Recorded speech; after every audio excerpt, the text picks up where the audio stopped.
what we went through before this was something called the science of business building. We have a new science, and it's a capability for you to see your business in a different way and to measure it with 12 systems. So just to give you a background, those 12 systems are statistic measurements of whether you're capable of growing or not. Within the 12 systems, we use a narrative called the 5 conditions. Condition being something has to be created for something else to happen. And the 5 conditions are alignment, which answer a Socratic question, are you capable of growing? That's number 1. Second condition, yes, thank you, is discipline. Do you have that little framework, by the way? Did you pick that up? I don't. A little piece of paper? That'll help. Okay. I just want to make sure I don't leave you in the dust right now. That's what I'm doing, all right? Discipline is really around scale, but the ultimate part is being able to replicate, acquiring and keeping customers.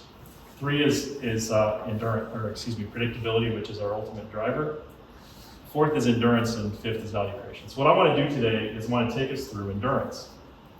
And that's really what this topic is for, is to take the work that we were doing in the 5 conditions and bring it home a little bit more.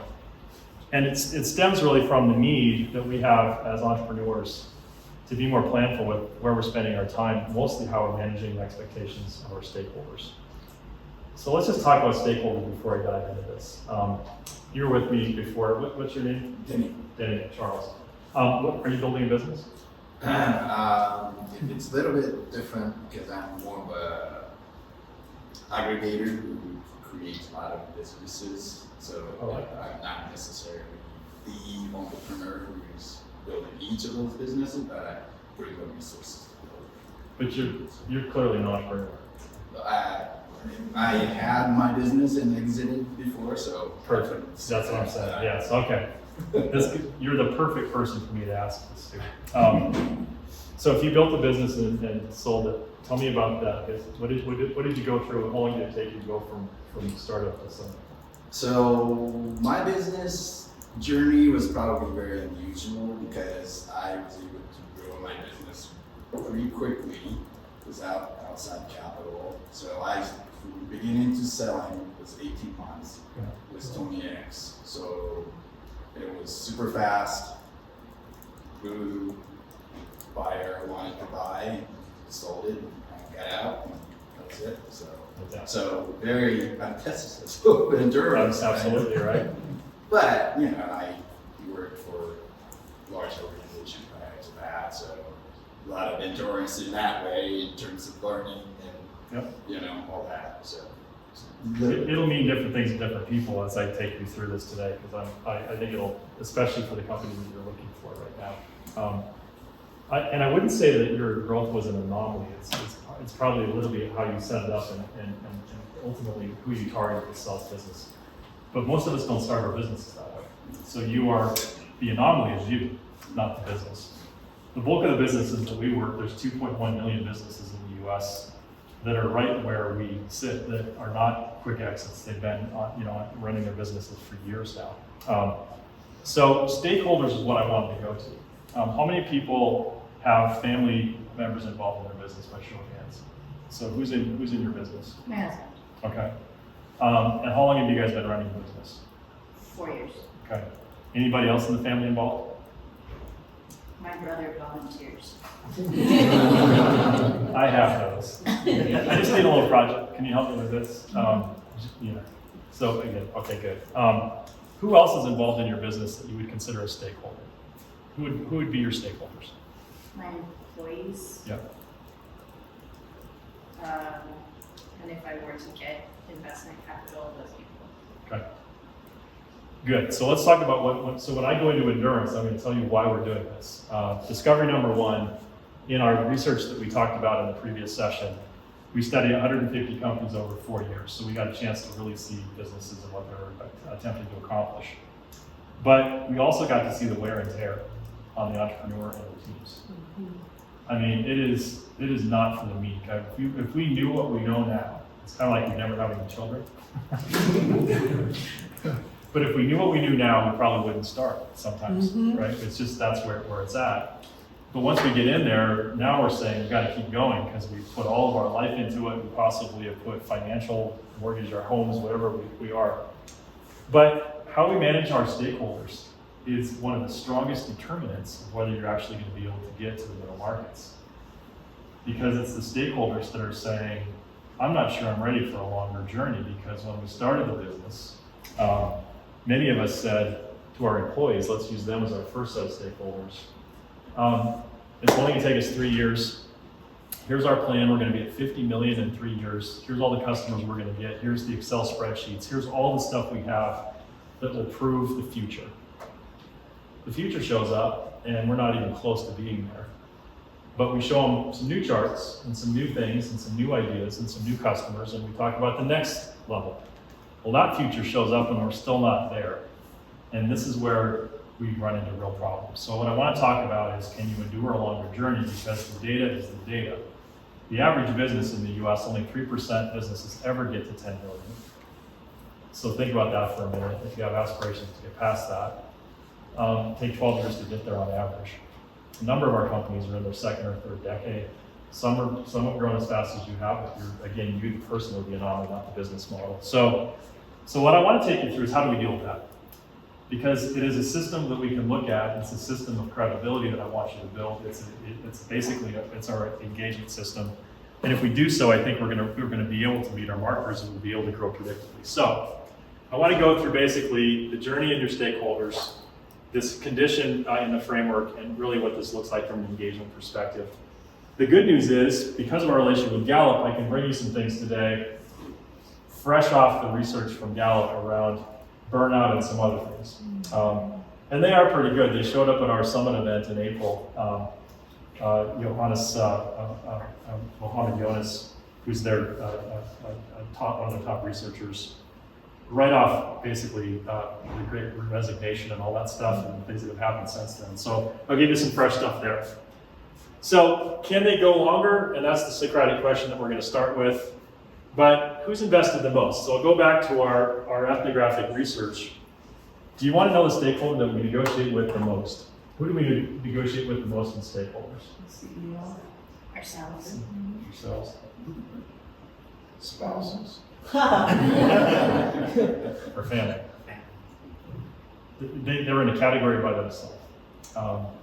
Because the consequences of us negotiating with them and failing is less in our minds anyway than employees and investors.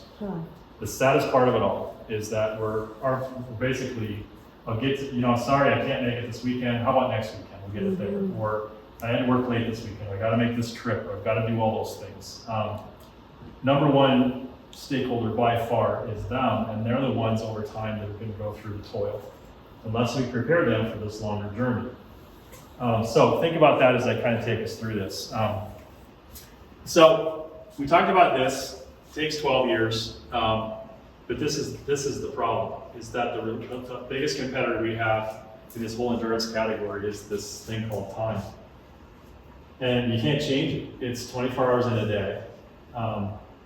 And if in any way, shape, or form you're underestimating the amount of time it takes to get things done, you're putting yourself and your stakeholders at risk, and more importantly, your business.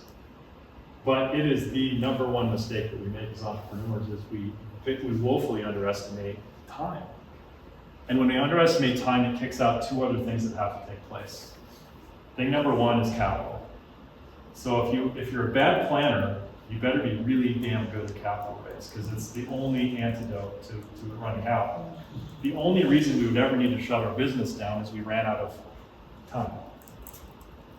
People say we ran out of capital. I love the stuff that comes from the Small Business Administration. It gives us a lot of great excuses, by the way, as entrepreneurs. It never blames us. It just doesn't, right? It's just that, we didn't have the education, we didn't have this, all those things. But we ran out of time. And so it is our number one competitor.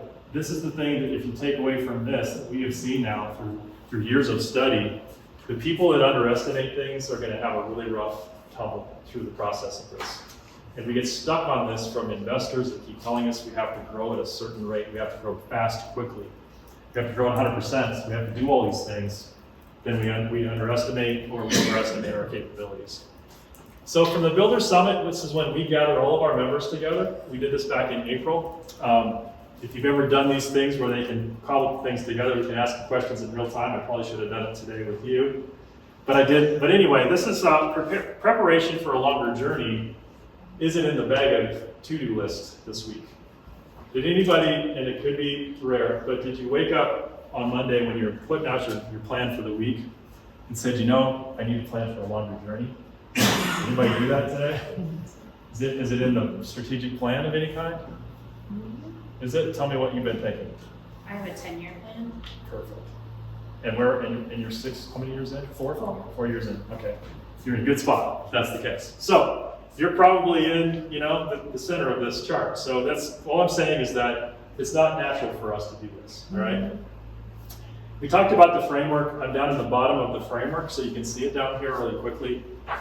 And this is an important chart because of the 5 conditions that we have, I need you to know where endurance sits. Because you can't really work on it by itself. It doesn't sit there by itself and go, oh, let's go work on it. It is an output of alignment, discipline, and predictability. The absolute best way to have people and stakeholders, in this case, ready for a longer journey is to be predictable. There's no better format. But predictability comes from discipline of being able to capture and keep customers basically at a predictable rate. And alignment means that you're doing this for all the right reasons. Think about that combination coming into people that have engagement in your business today. If you look at the operating system of endurance, and then of course the things that flow into this, this is the other one. By the way, if you've ever seen these charts, these are affinity charts that basically show you an interrelationship where the arrow can only go one direction. One influences the other. Which is the most influential is really the outcome. So when you see that, what is it you see on that chart? What is it you see when you look at that? Credibility. What's the big driver of basically, building a condition of endurance? Credibility is number one, right? So your credibility is something that is a system, first of all, and it is something that we can look at, we can measure. It's dynamic, it changes all the time. But have you ever tried to raise capital after you've missed your expectations? Have you ever tried to get new employees and get excited about a new program when the last 3 didn't work so well? Credibility is a real deal. And we got to see this in our study, or at the graphic study. And the reason I'm showing you this is that that's the thing that I want you to focus on for endurance, for engagement. It's the thing you can work on. It's the thing you can grab. It's the thing that's tangible. So much is out of our control. So think about that. So much is out of our control today that one's not. It's completely within the wherewithal for you to manage it. Telling the truth, telling people the hard facts. We're going to go through this in just a second. Look at recognition. Recognition is a key one. I'm going to talk about that because there's 7 areas that we worked with Gallup on that will blow you away a little bit for recognition of what people want to be recognized for when it comes to endurance. Okay, so think about that. Last but not least is community. It's incredible how many companies we've worked with, and Tanner loves these things because it falls into his strength set as a CFO. More community, more harmony, you're a harmony guy, so I'll give you some credit for that. Yeah, sorry. So, in other words, you're working on the cosmetic pieces. It's ping pong tables, it's all these things that we're working on this community part. They're basically an output. So, in other words, the community is an output. You can't actually work on it, it creates itself, is what we're saying. So let's go through a little data from Gallup. 80% of employees worldwide are really not in the game. We need to come up with a new term. I think it's within the last couple months. Right now, what this is called, quiet quitting. Yeah. What is that? Does anybody have? I'm talking about it tomorrow. What is it? Everybody wants to join. What is it? Give us a quick one. I'll give you a quick one to say it's different things to different people. But for a lot of us, it's coasting, it's checking out. It happens before burnout. It's only doing minimum. Sometimes it's been setting healthy boundaries. So it's interesting. People view it as a positive. Some people view it as a negative. Okay. It's a mystery. How do those entrepreneurs in here feel about quiet quitting? Is that something we aspire? I don't think so, right? Yeah. All right. You're the wrong person. So we're there. Yeah, exactly right. So, summary: why we have a lot of people in this country in our workforce that are somewhat disengaged, right? Okay. And then when you look at the shift from office to home, this is a fascinating chart. So what's interesting is Gallup they have 25 million people that they can reach at any point in time in the workforce of the United States that has 160 million people in the workforce. So they have a pretty good chunk of it. And they can go to you and they can say, Bud, basically tell me about these things, right? Well, why am I telling you this? Because they can do this really fast now with these AI motors that they have. And when they were with us in October, they said 40% of the nation's workforce is not going to go back to the office. And we're like, you kind of hear the pall go across the room, and people would breathe a little bit, like, oh my God, I have this office cost, I have all these things, like, we need people in the office. And well, that was April. Do you know what the number is today? This is an out-of-date chart. What's the number actually, this goes back to August, the same data set that said 40% is now saying less than 25%. So already 3/4 of the people are going to come back to the office in some regularity. So it's like that changed really fast from a workplace perspective. I mean, in the matter of what, 6 months, that's changing that quickly. I don't know where it's going to bottom out. They're looking at this. Tanner got to see this the other day. We love Gallup, so I don't want to be pejorative about this stuff, but they come up with the joy index. You guys seen this? Well, if you saw quiet quitting, if you haven't seen the joy index, I got to send this to you. Get me your card. You're going to dig this stuff for what you do. So it's kind of like when I worked at a big company, we just did a layoff and we did a survey of the employees. How are you feeling? How do you feel about your job today? Well, my best friend just got laid off.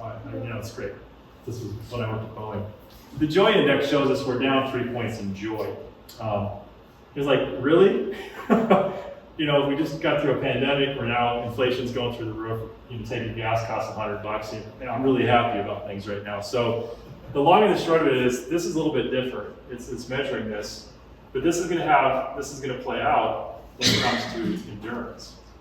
Endurance is going to be tested greatly because we can't see physically how people are reacting to certain things. We can see them in Zoom, we can see them in chat sessions and Slack and so forth, but we can't see them. So it's going to change a lot. It's something we have to pay attention to. So let's talk about this confidence thing and credibility. So of Gallup's biggest discoveries, the leaders account for 70% of the variance in employee engagement. It's a big number. So if we have that many disengaged people quitting quietly and all the things they're doing, it's our job to figure this out. And we are literally the determinant of whether they're going to be engaged, disengaged or not. We are it. And again, data that this is pretty hard to refute. So trust and credibility then is, we know more than ever we're going to have to do this, but we have to start with being candid around things. I think the ultimate thing that we saw in our protracted study is that you can't sugarcoat what's going on, because you're adults in your workforce, they have families, they're planning, they're trying to figure things out. They have to know that you're telling them the truth. There is no alternative to that. And it's our study from our data. So credibility is going to be the driver of that entire system. The thing that we can work on, the thing that we're in control of, we're going to have to fix that. So our neighbor in Boulder, Jim Collins, kind of came up on this a long time ago. If you've read his book, Good to Great, and other things that he's done, he talks about the brutal facts. You guys read the Stockdale Paradox, Jim Stockdale. He was the commander of Hanoi Hilton during the Vietnam War. John McCain was underneath him, even though John was more famous. Stockdale was the vice president with Ross Perot candidate, just to give you kind of a feel for it. Amazing person, because he and his wife published a book, which were letters that they sent back and forth to each other while he was in prison. It's fascinating book if you ever want to read it. So here's what happened in the Hanoi Hilton. Hanoi Hilton is, if you're not familiar with the Vietnam War, was the prison center for American soldiers, mostly Air Force and Navy at the time. And it has its own, horrible nature, but a lot of soldiers died by just giving up. They just finally just said, I can't do this anymore, I've been tortured, I'm starving to death, they died by giving up. And they died by giving up because they kept holding out hope that they'd be home by Christmas. A couple of their leaders said, Bud, hang in there, we're going to be home by Christmas, and it might be August. You go, okay, I'm going to make it to Christmas. And what the Stockdale paradox is that the ones that lived and made it and survived and came back home are the ones that said, I don't think so. I think we're going to be here for 5 more years. and I'm gonna figure out a way to personally go through this. Well, our employees are a little bit like that. They might not want it, they might not want to know that we're having to go through the product. They might not want to know that we're not gonna have certain things this year. But if you don't level with them, your credibility is the thing you're in control of, and you'll lose them at some point in time. Because you'll get there after making these things, making them happy, you'll miss it, and then they fall away. And I believe some of the quiet quitting is coming from that part, because we've been waiting, it's not happening. All right, so it's a big part. If you ever want to follow that, it's a great study. This is fascinating to me because this is some of our ethnographic data combined with Gallup's information around recognition. Remember, recognition was number 2, credibility 1, recognition 2. But when you think about recognition, it's so much more than rewards and episodic attention. If you want endurance, that's my goal. Not make somebody happy, not to make them feel good today, but if you want me to be engaged and stay with you for the period of time, help me build relationships. These I thought were somewhat anomalistic at the time when I first saw them. Develop my know-how and skills. Teach me how to manage change. Empower me to recognize others. Recognize and utilize my uniqueness. Hear my voice, but the last one is mind-blowing. It's hold me accountable. And so you think about these. Those are different than what you're going to see in the 1,001 Ways to Recognize Employees, which I think is a pretty recognized book. It's all fancy stuff. It's candy at Christmas. It's all this stuff. These are pretty interesting. For endurance, not for like, do I feel great today, but I want to stay with you for a long period of time. And these are the things that we want basically to put in place. Durability is the next part of this, and that is, are you a durable set of, do you have a durable set of employees? And what do we need during these challenging times to build durability? It's something that we put as a flow inside of the engagement system that we determined during our ethnographic study that a durable employee is something that actually can be taught to be durable. You saw it in a little bit of the work that we saw on the previous slide, but part of durability is know-how. I know how to do my job, so I'm pretty durable. I can take a hit today if something changes a little bit. I'm clearly knowing what the plan is a durability. I need to know what the plan is. Where are we going from here to here? So we've got to build the durability pieces in here because they will be able to take the changes. What do we know from our data so far around the condition of durability is the companies that came out of the pandemic ahead of where they started it versus those that shrunk during that period of time. We have the model that shows us that. A great example is a company that's been with us for a while called Footers. It's Footers Catering. Has anybody heard of them? They're out of Arvada, probably one of the largest catering companies on the Front Range. Family business has been around for a while. Anthony Lamatos and his wife April run it.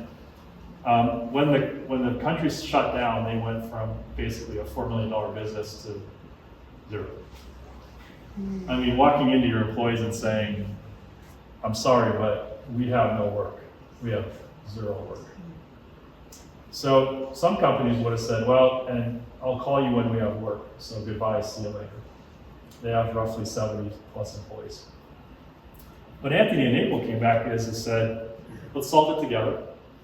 We've been through another recession. Most of these people have been with them since 2008, 2009. So it's a longer term. It's not just term employees. And they figured out all kinds of things. Number one, what can they do together? What can they each contribute? How can they make some forms of payroll, which they had some left over? They happened to put together all kinds of things to bring by the way, their business is for really large events. They do the Broncos events. They do big things. They shrunk it down and started bringing literally turkey to your house. They figured this thing out as a team. They retained, I think, 50 of the 70 employees. Today they'll be at $8 million in revenues by the end of the year. Wow. This is their blowout year because everybody's getting married. I know this. And they've been able to get back to what they used to do, which was the big events. That's durability. Durability is being able to say, nobody could have predicted the pandemic. Durability is saying, our costs are increasing X, Y, and Z. Let's go figure this out. And it engages and draws people together. So that's what we're going to have to do. Let's just keep going through this a little bit. This burnout thing is also for real. I get to see it. Isn't it amazing how we talk about a lot of these things in third person, like it's somebody else? well, these people are burned out. Well, who are these people? I get to see their faces every week, so does Bud, especially Bud and I. We're the two mentors at TrueSpace today. I see it on their faces. We fake it, man, we fake it good. We hold it together, things are fine, we're gonna be okay, we have to do that, we gotta be the strong ones in there. But I see it in people's lack of sleep, I see it in increase in drinking, I see it stress, I see real things on your faces. So burnout's real, we're gonna have to figure this out, we're gonna have to deal with it if we're gonna stay engaged and if we're gonna keep our credibility. So that's something we're gonna have to deal with too. So again, this is the whole idea on the burnout side. So the sense of belonging community thing is kind of fascinating. It's the last part. Remember, it's the output of all these things. Remember that chart that shows credibility at the top and community at the bottom? But it is the greatest of value. It's why people stay with you for this long period of time. It's why I am anyway, wildly imperfect. They'll stay with you for a while. But it's built on these pieces. First is trust. They've got to trust what you're telling them. Second is stability. It doesn't mean financial stability. It just means that you actually have a story I can count on. It's a story I can count on. And that's got to get built. Affiliation means that I'm there and I'm not alone. If you want to see, the Gallup 12 questions are fascinating to me for engagement. How many people have done the Gallup 12? You should look it up. It's cheap. I think it's pretty free. There's 12 questions. There's like 30 million people that have taken this engagement, and they tell you what your engagement is. You can find it online, by the way. But I think the 9th question in there is, do you have a best friend at work? And I think it has the strongest statistical determinant for engagement. Fascinating, right? Now, granted, their population topics are for bigger companies, not small ones. But just think about the power of somebody that's with you at work. There's an affiliation to this. And then last is hope. You still got to have it. It's not a strategy. I've heard that. There's a book about that someplace. Yeah. But it's real, right? It's a real thing. I mean, at the end of the day, there's got to be something that tells me that people aren't going to get sick and die anymore with COVID. There's got to be something that says this country is going to be less divisive, that we're going to get through this war in Western Europe, Eastern Europe. There's got to be some hope. Otherwise, we're not going to get through this. But it's part of community. Community has to have the hope element in it to pull it kind of together. It's the connective tissue, so to speak. Last slide, and then I just want to open this up and see what questions you have. So these are the things you've got to do. You saw the chart. Just take one thing from this thing I told you today, the time we spent together and the time you invested in this session. Work on your credibility. It's the thing that's in your control. When that erodes, it is almost impossible to get it back. When you lose it, to rebuild it is almost an impossible task. So think about that. You've got to hold it, keep it, manage it. It's a system that you can actually go work on. So you got to be able to do that. Equip your people to prevent burnout. Talk about it. Get it out in the open. Especially if you talk about that today, I'm coming to listen to that tomorrow. Sense of belonging, and the last is recognition. We talked about that. The 7 points of recognition, I can send those to you, are different than what we might think when it comes to endurance and keeping me around for a long period of time. All right, so let's just see if there's some, we invested the time together. Let's learn from each other. What are you learning relative to engaging? I'm going to go to each one of you, so don't think you can hide from me. So is engagement and endurance a big deal for you? And if so, what are you experiencing and what are you doing about it? Well, I've been a solopreneur and I have 2 members on my team and 3 consultants. Okay. So endurance is a big deal for me. And what I'm doing is by bringing on team members to work with that and to spread out the work in a way that honors each person while I'm using different people instead of one person to help work within their strengths, to help their energy, and having them part of the company, having them come up with solutions, those kind of things. But I think endurance is a huge, huge deal. Good. And we know that in your world, your alignment around basically what you're trying to accomplish, your discipline and predictability will determine some of that, right? Good. All right. How about you? Well, I took the summer off because I was part of the Great Resignation. But I had just finished about 7 years at a Series A company, and it was I mean, it just rings true of the credibility part, trying to rally the team to be part of trying our next thing and the right level of honesty and uncertainty, but not so much that you just sort of derail it from the start. It's a work in progress. There's no perfect answer, but my CEO was definitely the optimistic side, and he got frustrated of like, hey, stop being so pessimistic. It's like, well, it's part of the kind of the grind of this is we have to set this up that we're trying, and it's okay if it fails. And in fact, we need to know that just as much as it needs to win. And so my role, like I led marketing and sort of go to market, was just trying to be transparent around what is good and bad like, and make sure that folks had the right, like the real answer of what that was, so that we stopped the like, cool, you had one good experience, one bad experience, but what did the aggregate say from that experience? That's great. Thank you. But Yeah, I think honesty and vulnerability is just so critical to building that trust and engagement. Similar to Charles, I left a 2,000-person company at the end of last year, doing my own startup now, planning on sitting to meet another person. But I still need to focus on that because I think engagement, trust, leadership takes work, and people assume it just comes natural. I love the vulnerability part you brought up. I mean, I don't think people need to see us be like these pretend superhuman beasts, you know, who have been set up. We're as vulnerable, we're running lives, families, just like everybody else. We just, you know, we're just trying to build something needed. So, well stated. About yourself. Yeah, I mean, thanks for sharing. I mean, candidly, all of this says, I don't know if I have what it takes as a founder, just because I know that I'm great with ideas, but like actually staying long term long enough to get it to where we want to be is going to be hard. And that's why I'm looking for the COO. You know, like that's the higher person around me that can validate the ideas. But yeah, it's Just the fact that you actually admit that, especially all of us, means you're probably make it.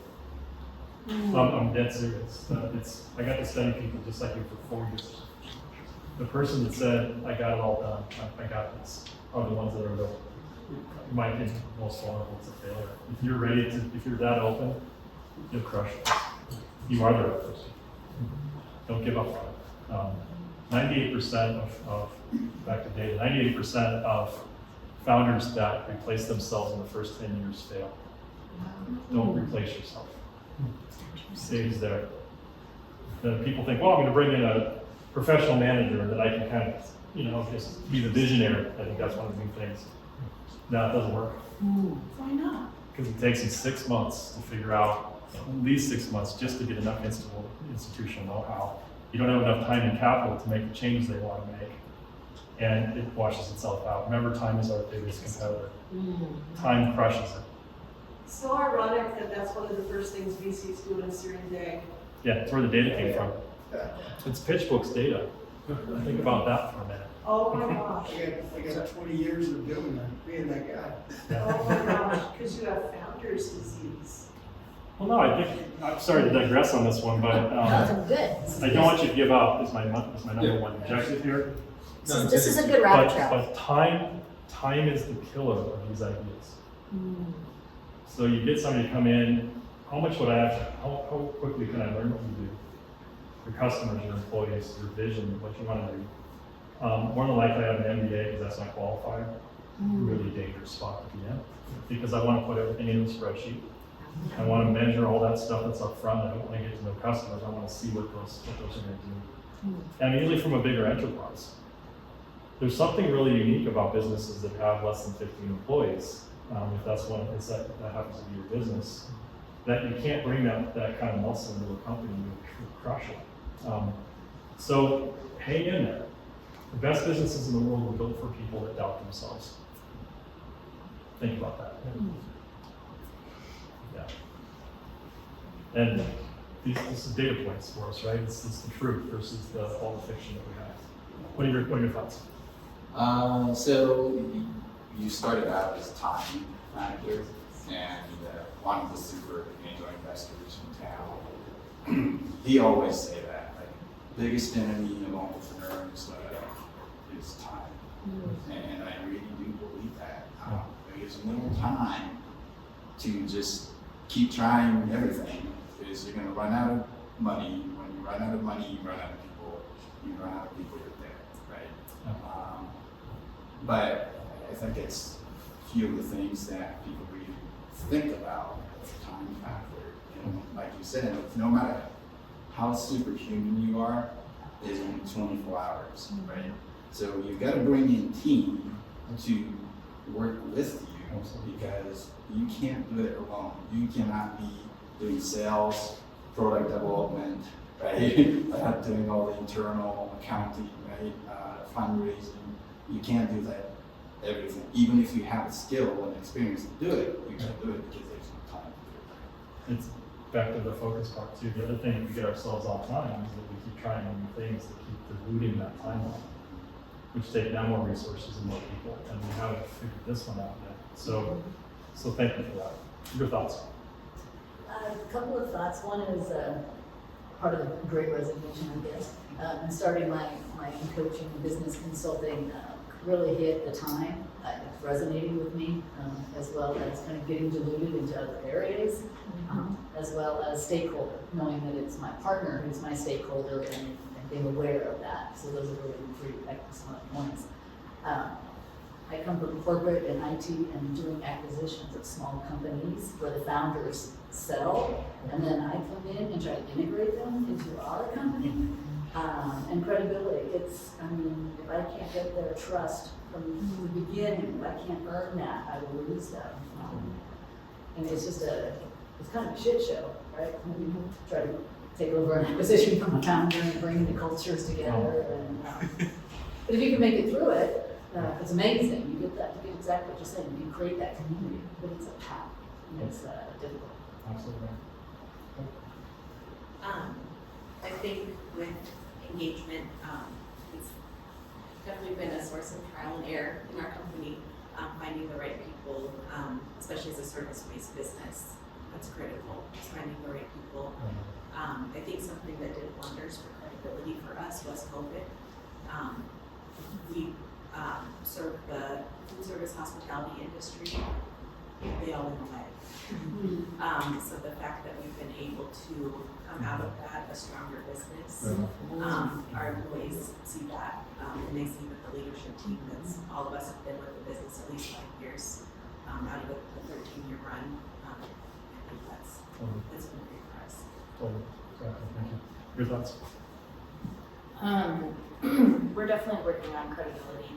Part of that is through recognition.